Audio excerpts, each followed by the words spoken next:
Um bom dia a todos os irmãos que estão na nova dispersão. A leitura de hoje vai ser no capítulo 5, de 1 a 10, da segunda carta de Paulo aos Coríntios. Ausente do corpo e presente com o Senhor. Sabemos que se nossa casa terrestre deste tabernáculo se desfizer, temos da parte de Deus um edifício, casa, não feita por mãos, eterna nos céus. E por isso, neste tabernáculo gememos aspirando por sermos revestidos da nossa habitação celestial. Se todavia formos encontrados vestidos e não nus, pois na verdade estamos neste tabernáculo gemendo angustiados, não por querermos ser despidos, mas por revestirmos do que seja mortal pela vida, pois foi o próprio Deus quem preparou isso para nós, outorgando o penhor do Espírito.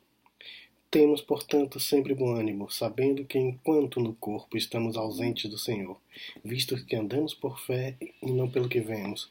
Entretanto, estamos na confiança.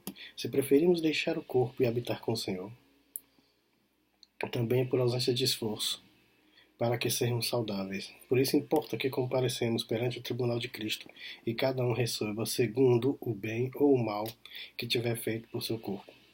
E assim, reconhecendo o temor do Senhor persuadido os homens, nós somos cabalmente conhecidos por Deus. E espero também que a vossa consciência vos reconheça.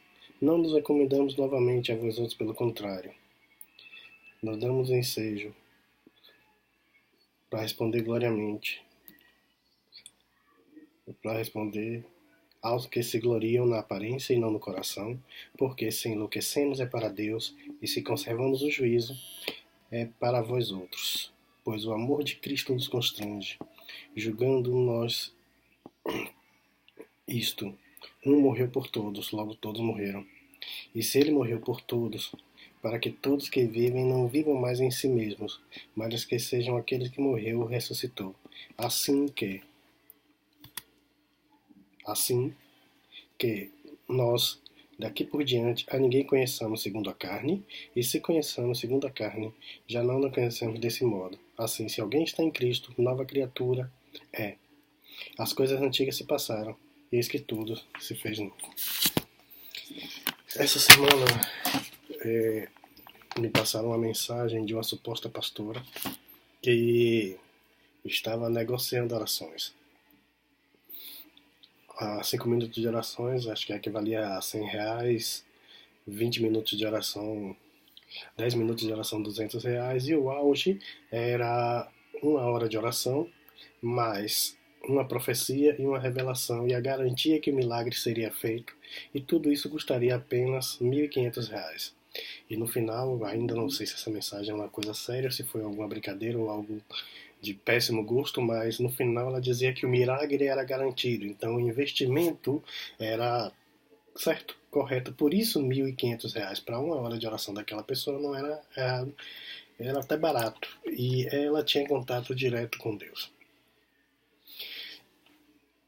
Ainda que não tenha certeza da veracidade do áudio, da informação, não é de se estranhar que isso tenha realmente acontecido, que essa proposta seja realmente verdadeira, e que muitos acreditaram e devem estar pagando isso, porque já temos exemplos vários. Temos a Igreja do Milagre, onde existe a promessa do parar de sofrer.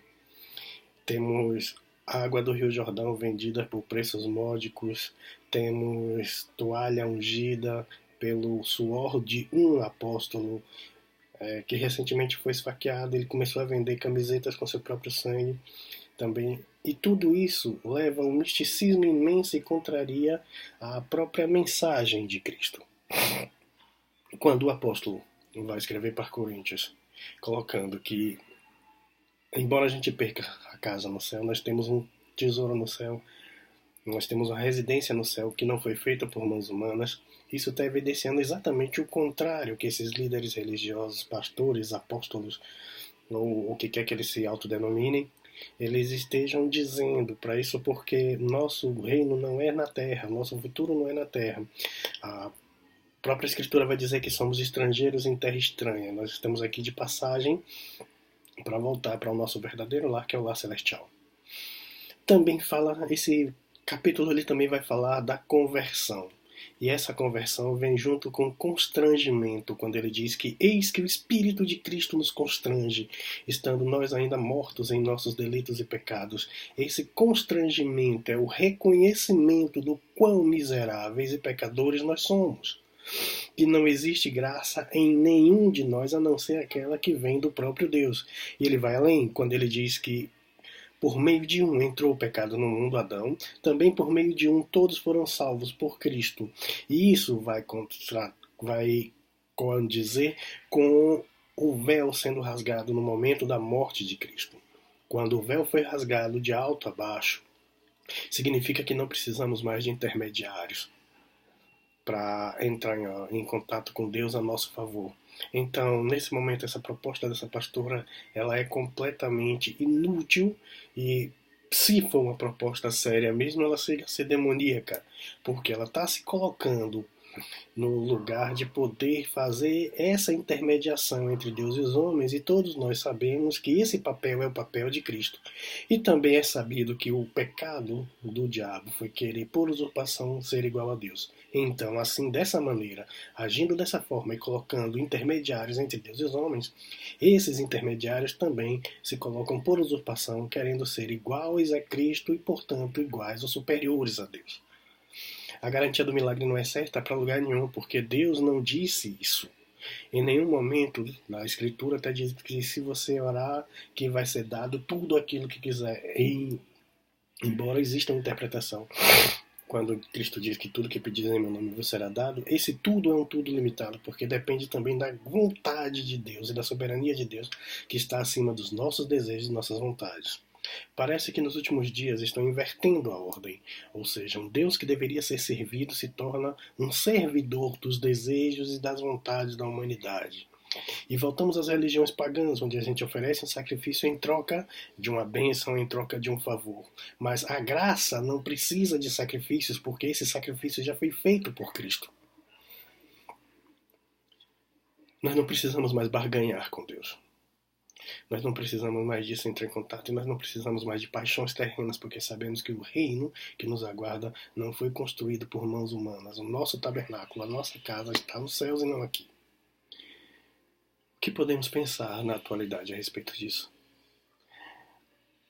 Primeiro que temos uma vergonha para o Evangelho, diante de inúmeras seitas, de inúmeras igrejas com aspas enormes que os líderes se colocam como intermediários entre Deus e os homens e fazendo propostas completamente loucas que nunca existiriam nos tempos de Cristo, embora existissem também, sabemos disso, que o próprio Simão Mágico já pedia isso, mas também eram muito rechaçadas.